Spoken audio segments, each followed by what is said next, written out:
Bonjour, bienvenue sur Je suis né 3 fois. Nous avons la chance de recevoir Jean-Luc Jolet qui nous vient de quelle région? Je suis breton d'origine et j'habite l'Isère, à côté de Grenoble. Et tu nous as ramené la pluie. Et le tonnerre. J'espère que vous entendez bénédiction du ciel, de l'eau. Jean-Luc, je suis vraiment très contente de te recevoir parce que tu as vraiment des spécificités en tant que géobiologue. Fais pas cette tête.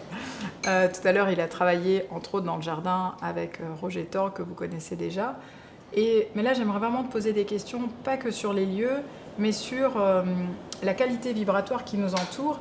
Est-ce qu'il n'y a que des belles énergies qui sont invisibles? Pour tous les jeunes, les moins jeunes, pour tous ceux qui nous regardent, est-ce que l'invisible n'est fait que d'arc-en-ciel, pastel? Voilà. C'est difficile comme question.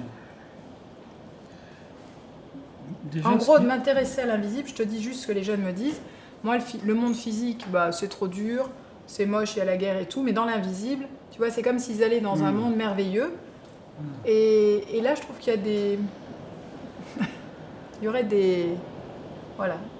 Des nuances à avoir. Et oui. J'aimerais que tu nous apportes de la nuance. Donc là, ça s'adresse plus au Jean-Luc Passeur d'âme, en fait, Oui. cette question-là. Tout à fait. Déjà, ce qu'il faut dire, c'est que d'une manière constituelle, on a des corps énergétiques qui sont là pour nous protéger de l'extérieur. Et donc, plus nous, on est connectés, plus on est connecté tertiel, plus on est en paix, plus nos corps énergétiques se dilatent et repoussent tout un tas d'énergies négatives. J'en ai pour preuve que quand ça m'arrive de faire quelques soins à des personnes, on s'aperçoit que certaines imprégnations dont parlait Roger tout à l'heure, des imprégnations de maison, de choses qui sont sur la personne, et au bout d'une heure et demie de soins, ça a disparu. Ça s'est décollé, parce que la personne a fait monter son taux vibratoire. Donc déjà, il faut savoir que la meilleure des protections, c'est d'être bien en fait. D'être bien dans sa peau, d'être connecté à son corps, à ses émotions, à son ressenti, à son cœur. Alors après, bien sûr, dans le monde de l'invisible, il y a tout, il y a des êtres de lumière qui sont là pour nous aider. On parle des anges, des anges gardiens, après ça dépend des croyances. Il y en a qui parlent de djinns, il y en a qui parlent de plein de choses, des fées même, des lutins, des gnomes, des petits êtres de la nature. Et puis, d'une manière plus prosaïque, ce qui nous gêne souvent, nous en tant qu'humains, et ce que nous on détecte en tant que géobiologue dans les maisons, ce sont des âmes de défunts qui n'ont pas franchi certains niveaux vibratoires et qui sont restés scotchés, entre guillemets, sur un lieu par attachement, et du coup, qui viennent gêner les habitants, voire qui essayent de les chasser même. Ils considèrent que la maison leur appartient et que même s'ils n'ont plus de corps, ils sont chez eux. En même temps, quelque part, c'est vrai. Donc là, ces âmes-là, sur un lieu, il faut pouvoir arriver à négocier avec elles, les aider dans l'amour à changer de niveau vibratoire. Et il n'y a rien d'inéluctable. Ça peut se faire assez facilement dès qu'on a les bons protocoles. Ça veut dire que quand un enfant ne veut vraiment pas aller chez un membre de la famille et qui me dit mais j'aime bien cette personne, mais j'aime pas sa maison parce que j'ai peur, c'est pas que des caprices d'enfant. Non, pas toujours. Pas toujours. Moi, j'ai même eu des cas d'enfants qui ne pouvaient pas s'endormir, alors que dedans il y avait un maître des lieux, c'est plutôt une âme qui l'a en protection, mais qui avait un aspect un peu terrifiant, et ce qui fait que l'enfant il avait peur. Il le voyait et il en avait peur. Donc il a fallu négocier avec le maître des lieux pour lui demander gentiment de trouver un autre endroit dans la maison pour que l'enfant endorme. Et ça s'est résolu comme ça. En général, les maisons qui ne se vendent pas, ou les maisons où la première impression on dit non, c'est pas pour moi, elle est souvent habitée, entre guillemets. J'ai donc vécu en Alsace, et quand il y a eu un changement de maison dans les Vosges, et mon père et ma belle-mère sont allés visiter une maison, d'accord ? Donc nous quittions la rue des Fusillés, quand même, il faut le faire, pour visiter une autre maison. Et ma belle-mère, la première maison qu'ils l'ont fait visiter, elle a dit non, mais elle n'est même pas rentrée dans la maison. Et des années après, quand nous sommes devenus un peu plus proches des villageois et qu'ils ont un peu accepté de parler, Ils ont dit, mais ça, nous la vendons aux gens, enfin en gros, c'est voilà, aux gens de la ville, parce que, bon, vous l'avez pas prise, maintenant nous vous aimons bien, nous pouvons vous dire la vérité. Et en fait, les gens restaient jamais dans cette maison, ils passaient. En fait, c'est là où ils avaient regroupé tous ceux qui étaient considérés comme des résistants, ils avaient fusillé dans la maison, en fait. Et donc, et c'est marrant parce que elle fait partie des personnes qui disent pas toujours qu'elles ressentent, mais en fait, c'était évident pour elle. Elle a vraiment une très très bonne intuition. Puis elle est vraiment guidée. Et c'était vraiment intéressant de...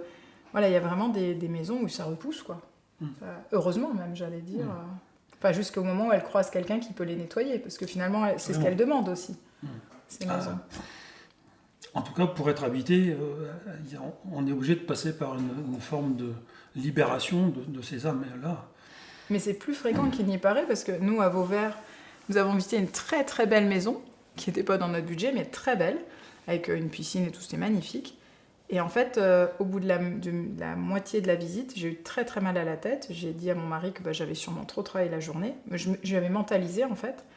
Et le lendemain, j'ai eu une patiente et je lui dis « Ah, nous avons visité là-bas ». Elle dit « Et vous étiez comment ?» Et sur le coup, je me rappelle que j'ai eu mal à la tête. Et en fait, elle me dit « Oh là là, mais vous savez, là-bas, ils ont mis tous les protestants dans le fossé, femmes et enfants, et ils ont tué tout le monde. » Elle dit « Nous, il n'y a personne de chez nous qui achèterait là-bas, quoi. » Ok. Et donc, je me dis, c'est quand même pas si... Enfin, tu vois, même dans des exemples proches, ça m'est arrivé quand même... Là, on reparle des mémoires de mur, là, oui. quelque part. Alors, les mémoires de mur, en fait, il y a... Enfin, pour moi, aujourd'hui, dans ce que j'ai observé, je ne suis pas sûr d'avoir raison, mais il y a trois grands types de mémoires de mur. Celles qui sont générées par les humains, c'est les plus communes, parce que ce sont les habitants, donc la mémoire de mur reste dans l'endroit où la souffrance s'est produite. Voilà. Donc, après, on dit que c'est dans les murs, moi je ne suis pas certain, mais bon, en tout cas, il y a un égrégore qui reste et qui bouge pas, qui reste dans le lieu. Donc souvent, une mémoire de mur, c'est une souffrance plus ou moins intense qui a duré plus ou moins longtemps.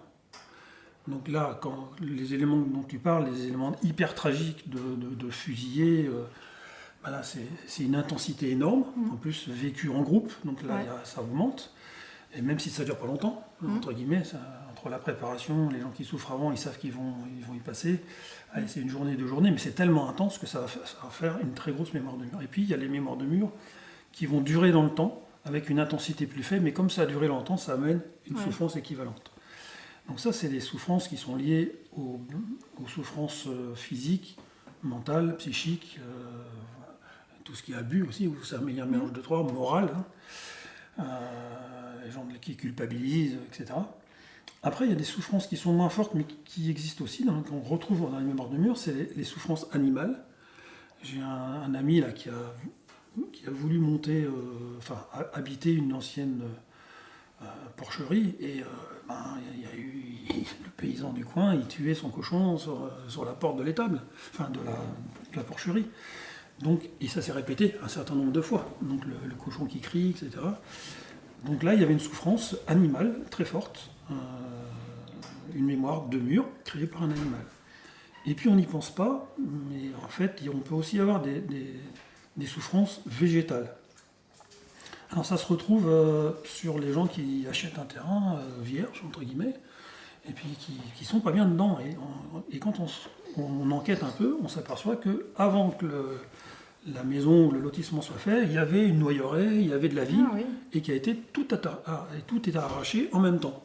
Et là, tous les arbres ou toutes les pieds de vigne vont souffrir en même temps et vont créer aussi une mémoire de mur.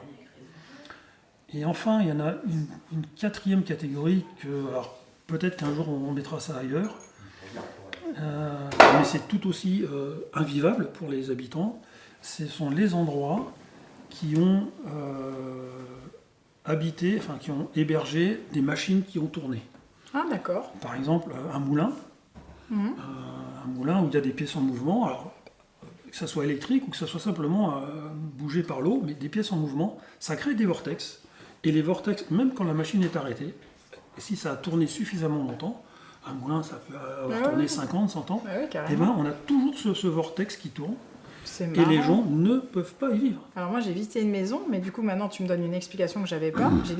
J'ai su après que c'était un moulin, et moi j'étais pas bien. Mais quand j'ai su que c'était le moulin, je me suis dit c'est parce qu'il y avait de l'eau qui passait. Mais en fait il peut y avoir C'est ça. comme une récurrence C'est de... Ah Oui, c'est intéressant. Alors, moi, pour le moment, je le mets là parce que je le nettoie de la même façon qu'une mémoire de mur.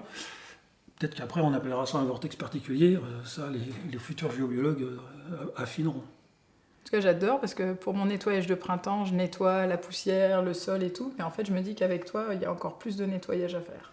Oui, c'est pas très compliqué à faire, mais effectivement, c'est nécessaire. Oui. Voilà. Merci Jean-Luc et à bientôt sur Je suis né 3 fois.